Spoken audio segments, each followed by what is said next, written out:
Afternoon, everybody. I'm Mark Redgrave from Shift Business Transformation. My real passion lies in business performance and ways of working and how we really create effective, fast, engaged teams. So this whole conversation is awesome. I'm actually delighted to be here this afternoon and help out a little bit. We're going to bring some of the panels on and off stage with some of my colleagues here, so we'll try and make it as smooth as we can. But look, the next session is titled, by the way, I've started to think in the corner. Like, if you think your brain's starting to work, it's going to have to work really hard, because I chatted to these guys earlier. This is going to blow your mind. So the session is Regenerative Innovation, Exploring the Potential of Digital Platforms for Ecosystem Health. And the first panelist I'd like to bring up is Jessica Groopman. She is founder of Regenerative, Senior Innovation Fellow in Intentional Futures, and advisor, author, speaker on regenerative enterprise. Please welcome Jessica. And she's going to be joined today by Lynelle Cameron. She's managing partner of Regenerative California, Regenerative Economics Fellow for the Capital Institute, and former corporate sustainability leader with 20 years of experience in technology. So welcome, Lynelle. The floor is yours. All right, thank you. Welcome, everyone. I want to start this session with a question for you. What is your relationship to technology, to digital platforms, to devices, to all this tech? And what is technology's relationship to you, to your family, to your business, to the community that you live in, to the planet? This is a question I've been pondering for many years. Ironically, I got my start in paleoarchaeology, studying ancient stone tools, and really for the last almost 20 years now have been studying very emerging disruptive technologies. This is also the question that's really at the center of this blur, of this chapter. What is our relationship between one of our most powerful technological innovations of recent years, digital platforms, and regeneration?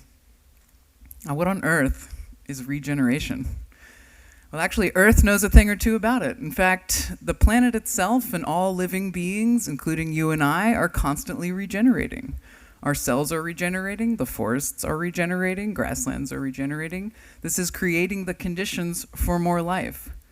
Now, regenerative design is based on the current scientific consensus of the universal patterns and principles of living systems. Turns out we can take a page from 4 billion years of nature's R&D. It's just to say also that this current scientific consensus actually echoes what many ancient wisdom traditions and indigenous elders have been telling us all along of interdependency. That you and I and all of our businesses are interrelated and interdependent and reliant on healthy whole systems. However, many businesses today, many technologies today, and many financial markets are somewhat, we could say, decoupled from the health of the whole. And so a core question this looks at is, how do we think about these relationships? Because what we find from this decoupling, where in many ways business and technologies are actually hurting the health of the whole, how do we confront what has sort of emerged as many different kind of existential crises facing all of the businesses in this room? Climate change, biodiversity loss, ocean acidification, growing pollution, the cascading impacts of an increasing amount of uninhabitable, unarable land that this has on food security, on economic systems, on geopolitical systems. No one is immune from these existential crises. Not to mention massive wealth inequality, where of course the vast majority of wealth created in the last 30 years has gone to the top 1%. And the ways that this has eroded our social foundations. What is the role of business? What is the role of technology in fostering these relationships? Our systems are no longer fit for purpose. And when we talk about something like sustainability, we have to honestly ask ourselves, what kind of systems do we want to sustain? So you might be thinking, is this just sustainability rebranded? And I want to point us to this chart back here that really kind of simplifies this concept of a negative, neutral, positive framework. If we think about conventional business today, very often, not always, but very often, the basis of operations and success is extractive. This is to say, we are accustomed to unfettered extraction of natural ecosystems. That's just how we do business. We are accustomed to models of planned obsolescence, of sending things right into the landfill. That's just how we do business. Over 50 million tons of electronic waste goes into the landfill every single year. We're accustomed to optimizing for certain metrics, very narrow metrics, while externalizing the cost and the harms, literally we call them externalities, to the whole on other systems. That's just how we do business. Now, sustainability seeks to offset this, to reduce harm, to do less harm. The parlance in the sustainability space as of late has been net zero, of course. And this is important work, undoubtedly. But this is not the full story. What regeneration seeks to design for is actually net positive, is restoring and renewing the health of the whole more than actually extracting from it.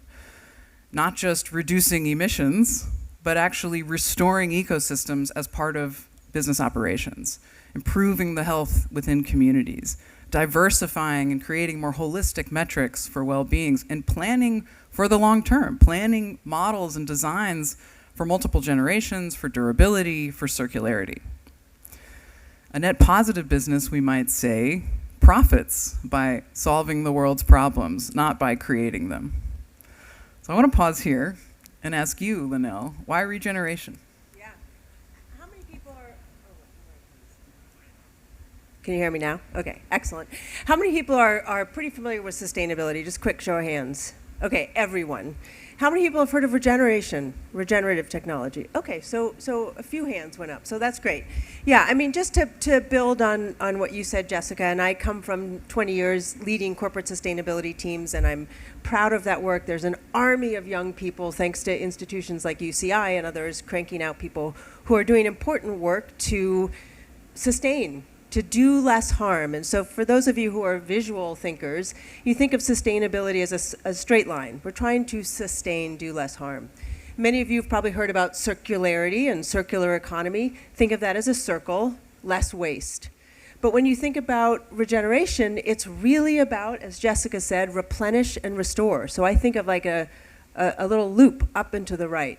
And this is a whole new movement in business, in design, in agriculture. Many people have heard of regenerative agriculture, about really where we have to align our business and our economy with this concept of regeneration and living systems, and how technology can play a really critical role in doing just that. So why digital platforms then? Of course, we can look at digital platforms for systemic transformation. I'm sure many of us in the room have been part and parcel of digital transformation efforts. Certainly we all have our own stories of convenience and efficiencies, maybe even wealth creation, scientific progress. Digital platforms have indeed brought about great value. But digital platforms have also been used in ways that actually harm systems. Our e-commerce platforms have accelerated the linear economy. We send ever more stuff into the landfills now. Our social media platforms have accelerated political polarization and division, and mental health crises, particularly among our youth, undermining collective sense and decision-making, arguably one of the most important things that we need in this moment. Our cloud platforms have accelerated asymmetries of data, asymmetries of information, artificial intelligence, indeed asymmetries of power. And the dynamics that this has wrought between the relationships between these large platforms and small businesses and in local communities around the world. Our colleague Sangeet has said that what has been good for the digital platform has often been bad for the ecosystem. And in many ways, digital platforms have indeed prioritized proprietary gains over ecosystemic health. Now, I want to be really clear here. The point is not to condemn digital platforms. The point is to consider and contemplate this blur and actually ask, how could we re-envision this very powerful technology in ways that support regeneration? How could we apply this growing tool set, this growing amount of technological capabilities that often sit on top of digital platforms, and use them to align economic and societal and ecological support and health for future generations, and really for building prosperity over the long term? Now, in the chapter, the research that we did really found there's sort of three patterns. There are three ways in which digital platforms can be applied to regeneration, at a local level, at a regional level, and even globally. So the first is supporting access and localization, where digital platforms themselves can help center participation, can help center accessibility, can help center local and bioregional context into the platform itself, bringing specific localities into the digital economy and leveraging the value and the efficiencies of the digital economy to support those local communities. A great, fairly simple example is a platform called Fairbnb. Sounds like another digital platform you might know, but a simple tweak to the business and the governance model. Fairbnb is a short-term rentals marketplace, but 50% of the platform fees go back into the localities where you rent the actual property. The governance model is comprised of nodes of local hosts, local residents, local public servants, who actually determine and allocate, we have this amount of platform fees, how are we going to use this in a way that makes sense to our community? Fairly simple example. Now, the second way that we see digital platforms being useful here around regeneration is in coordination and collaboration. Now, we're all familiar with using these platforms to collaborate, but when we're talking about coordination here, we're talking about facilitating healthy relationships across multiple stakeholders. So coordination, for example, in areas like supply chain transparency, in areas like circular economy, in areas like crowdfunding, in ways that more people can actually participate. Supply chain, compliance, ratings and reviews. There's all sorts of different applications that are made possible through this. Creating what would otherwise be untrusting stakeholders, coordinating them together, or otherwise geographically dispersed stakeholders to actually come together and facilitate new innovations in distinct ways. And the third way that we found is really kind of taking this notion of network effects that digital platforms are, of course, famous for, and asking how can we scale out network effects to create the conditions for ecosystem innovation, for innovations that no single entity or business can do on its own, but how do we actually drive network effects around this? Now, network effects are when the value or utility of that is to a user is dependent on the number of other users in that network. So a phone network is more valuable when there's more users. Uber is more valuable when there are more participants in the network. And the concept of, and many might know this concept of a flywheel for network effects, is to increase the number of users, often to increase the value for the digital platform provider. Now, what's distinct about network effects for regeneration is actually increasing the number of users or participants to increase and distribute that value across multiple constituents, across multiple businesses, across multiple users, across multiple communities, creating, again, these conditions for ecosystemic health. Now, a great example, we profiled 9 different examples in the chapter, but one of the examples that I think illustrates each of these areas pretty well is a platform called Plastic Bank. Plastic Bank is a fintech platform. It's blockchain-based. It has a digital app, uses QR codes, all the things that you might be accustomed to. This is converting plastics from the ocean into actual currency and feedstocks to go into a circular recycled plastic value chain.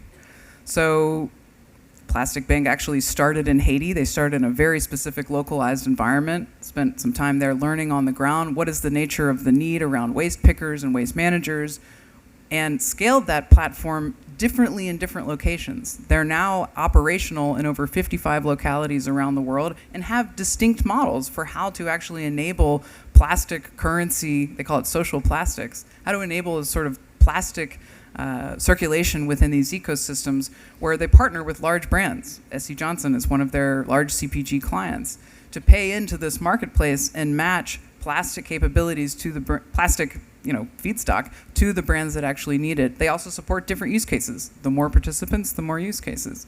So in some cases, it's new feedstock for recycled plastics. In other cases, it's ESG. In other cases, it's offsets. But what's more important, I think, is that by scaling this, they're able to create this plastics economy, which isn't really possible by any single one business, particularly in one region, globally. And in so doing, actually facilitating economic mobility for folks on the ground in these localities. So they actually get paid to pick up this plastic and restore ocean ecosystems and mangroves, and also support programs like healthcare and food access and education for their kids. This is a for-profit business model, by the way. very interesting example that kind of illustrates this localization, coordination need, and then really scaling this across multiple players in the ecosystem. So, Lynelle, you spent 15 years at Autodesk, and I'm curious how you think about digital platforms in this context there. Yeah, I mean, there are so many great examples in the chapter, many of which you probably haven't heard about. I hadn't heard about Airbnb, although I'm really intrigued. But I invite you also to think about your favorite platform and platforms you know well, and how can we rethink how these platforms can be in service of health, health to human systems, health of natural ecosystems. So I spent a long time at Autodesk. Many people are familiar with Autodesk. Basically, design software platform that's used by architects, engineers, manufacturing, construction professionals. Basically, anyone who's designing and creating anything on the planet can use this technology. So that is a huge opportunity, but an incredible responsibility too, to think about how are we designing the tools to design a future that we actually want to live in, right? And so thinking about how do we embed sustainability and the principles and intelligence and the right data sets into the technology that then is used again to design and create the future for us and future generations. And so, a key piece to pick up on your three areas, coordination and collaboration. I mean, a huge opportunity now is that design teams located all around the world are able to simultaneously work on the same design, versus historically the architect would send it over to the engineer, send it over to, and then you go back and forth. Now, in real time, using real data, local data, global data, huge data sets, able to make much better decisions about what we're actually designing, how much energy, what kind of energy, how much material, what kind of material is going into this design. So an example of a platform that many people know and technology that can be designed in service of a future with more life if we steward it carefully, right? So. In many ways, digital platforms are a core tool for business adaptation, as Lynelle was just speaking to, sort of just in the right time and moment when we need to be more adaptive as businesses to be able to make these decisions and flex and change and adapt to changing circumstances. So one of the things that sort of came out of this research for this chapter was how might a business actually apply this? How would we think as businesses about using digital platforms to support regeneration and really to adapt to these constantly changing circumstances? And I'll point us to, this is an application of the adaptive cycle. This is, instead of the flywheel, which we might say is a mechanistic metaphor for driving momentum of digital platforms, what if we applied a model that is actually used in ecology to describe complex change or dynamic change in complex systems, the adaptive cycle? So I'll walk through this briefly and we'll think about how a business can actually harness a digital platform for this kind of change. So, of course, first is growth and development. On the bottom left over there, a business uses a digital platform to launch a use case, to launch a new innovation, to support some sort of stakeholder well-being or use case very specifically. In the ecological metaphor, a tree sprouts. And so it grows, and the business grows, and it grows into localities, and it expands, it coordinates over multiple stakeholders. But in the natural world, things don't grow on forever and ever. They stabilize. They conserve themselves. They, in our case, use digital platforms to adapt to changing circumstances, to pick up signals of what's going on. But of course, things in the modern world are all subject to the complex, disruptive ecosystems in which we live. All businesses, all technologies are swimming in complexity of supply chain disruption, ecological disruptions, geopolitical disruptions. Things happen. In our ecological metaphor, the tree grew to a forest, and then a wildfire comes and disrupts everything. Digital platforms can also be used to respond to disruption. And this loop could be done in a sort of short-term aspect of something fairly trivial, like a UX issue or a user pain point, or it could be catastrophic, a major conflict on a locality in an operational locality in which you exist, or a regulatory requirement that threatens the business model of the organization, or a cybersecurity breach. Whatever the case is, platforms can be used to help adapt, to use data and actually adapt to what's going on in these changing circumstances. And here's where it gets interesting. Platforms can also be used, as we go up the cycle, to help restructure, to actually reorganize, to experiment, to learn, to use data, to bring in machine learning and artificial intelligence, to bring in human learning and learning across multiple stakeholders. More and more platforms are embedding these capabilities into their platforms. And so round and round we go to use these tools as fundamental tools for business adaptation, that are creating data, that are analyzing data, that are using this to coordinate, and that are actually able to respond to changing conditions. So I hope that that offers a little bit of an overview of digital platforms for regeneration. Now, it's on, they just got to switch it. Thank you so much, fascinating. I don't think this is a my chapter's better than your chapter thing, but I think this is a good chapter.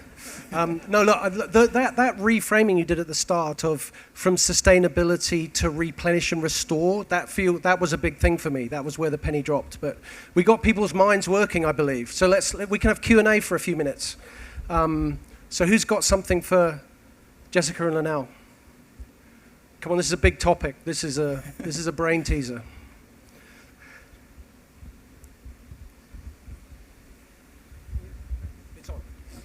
Hi, thank you so much. It was very, very informative information you guys have shared.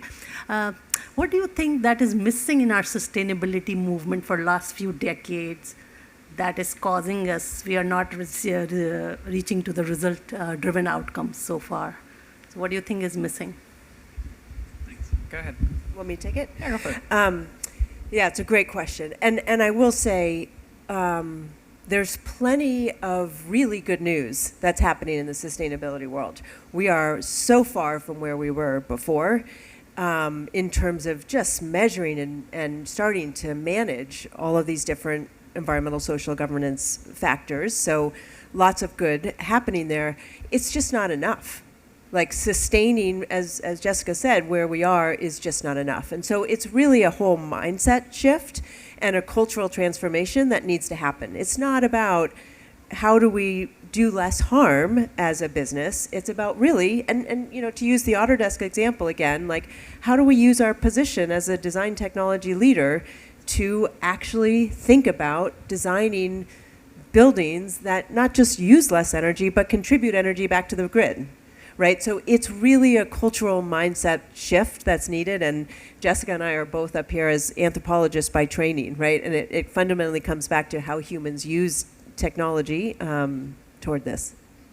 Yeah, I mean, the first one up there, from silos to systems, this is a huge part of it. So many sustainability efforts today are focused on carbon capture or renewables or a particular thing, and they're all great, but it's really looking across the whole of a business and the whole of a stakeholder ecosystem that this is where we need a shift from. Often today, when I talk to folks working in sustainability, climate, it's an accounting exercise. It's a stick, as opposed to a real innovation opportunity that looks across the whole for all kinds of new value and co-benefits, as it's called, across these different areas. That in and of itself is a huge mindset shift. Great question. Any more? We got time for one more. Oh, back over here. I'll grab it. That's cool.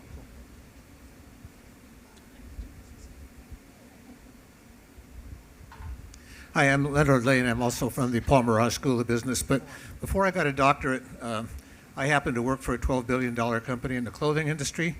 We had factories in 60 different economies. The issues you read about in Bangladesh, we had material in those factories. And I oversaw the sustainability process for the company. So I would add two things to what you said, which is really very good. For people to think about this, you keep using silos and all these other words. Just remember, everything is connected. Not even close to to describing the complexity of this whole process. The second thing is, and the first speaker mentioned it, is sustainability really now needs to be in the world of a competitive advantage. And a competitive advantage means we create abundance. So we talk about this technology. We have experience across 60 different economies over multiple years of playing with this, and we still cannot get the top people in the organization to understand what I just said. So I want to add one more thing to your repertoire. I also teach at MIT, and I'm going to plug this for a moment. When you get home tonight, go up on Google and look at something called En-ROADS, ENROADS, put together by MIT and Climate Interactive. It shows 18 different major areas. You just mentioned one of them, Autodesk, plays into that whole issue of building electrification and so forth. Go see how those fit together and how you can move them, because that gives you a platform to have a science-driven discussion. So I would encourage you it's all connected, it's a competitive advantage, and you need to think about having a platform that deals with the complexity. Thank you. Thank you. Thanks, Leonard. Excellent. So, look, if you like what you're hearing from these speakers, remember on your table you've got a QR code. You can connect to them through that, so use that. Jessica, Lynelle, thank you so much. That was awesome. Thank you very much. Thank you.